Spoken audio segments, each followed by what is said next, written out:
qui abbiamo una pietanza abbastanza corposa, abbastanza ricca. Che cos'è? Allora, questa è una zuppa di ceci che è stata preparata con le cotenne e con tante verdure. Ma io vedo tanti colori, mi può descrivere un po', così vediamo Sì. se qualcuno a casa la vuole fare, magari, chi lo sa. Sì, come no. Allora, a parte le cotenne e i ceci, ci sono le patate, ci sono i pomodori, c'è il sedano, E come si fa? Si mettono a cuocere tutti insieme? si mettono a cuocere tutti insieme, richiede tanto tempo, perché Quanto tempo? un po' di ore. Un po' di ore. E poi si mangia così da solo, oppure si accompagna col pane che abbiamo visto Abbiamo prima? accompagnato, lo mettiamo nelle ciotoline e lo accompagniamo con le crostine di pane casereccio. Però mi accompagni perché qui vedo altre pietanze particolari, che cos'è? Allora, qua l'amico Davide L'amico con Davide Isabella che ha detto alla frittura, no? alla frittura, alla polenta. Alla polenta, ma siamo in Sicilia. Però Noi li chiamiamo frascatole. Come li chiamate?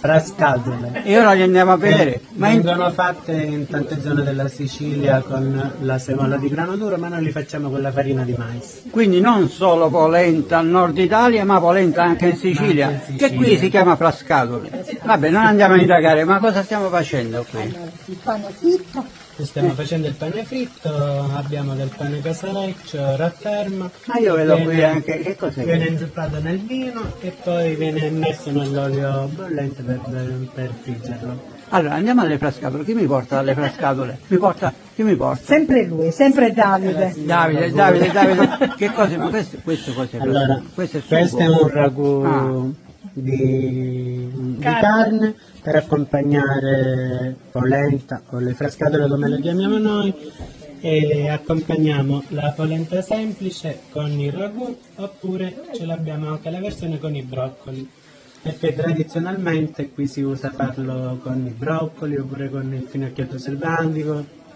un po'. Ricordiamo per gli amici che ci stanno ascoltando che siamo a Librizzi, siamo a pochi chilometri da Patti, sì. e diciamo come si raggiunge Librizzi, che è un presepe, arrivando da lontano è proprio un presepe naturale, no? Sì. Sì, è molto bello sia da visitare che anche per viverci, non è molto lontano dai caselli dell'autostrada, si può raggiungere arrivando con lo scorrimento veloce che arriva a Bivio Colle, e da Bivio Colle si sale a Librizzi Centro. Allora io vado dalla mente storica, perché qui vedo vedo dall'espressione che questa è la mente storica. Tutti questi cibi vengono apprezzati mentre la gente passeggia. Certo che sì. Cosa E dicono? ritornano a riprendere di nuovo la porzione. Ma Sì, la gente cosa dice quando vede questi che sono prodotti? buonissimi.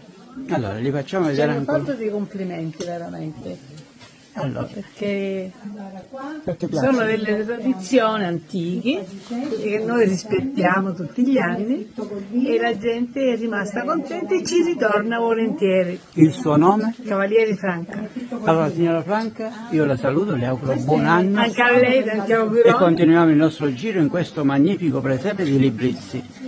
Buona continuazione. Grazie anche a Grazie, voi. grazie. Allora, io vado nell'altra casetta, vediamo, ci sarà qualche altra pietanza da mangiare, suppongo. Sicuramente, il pane fritto, il pane caldo.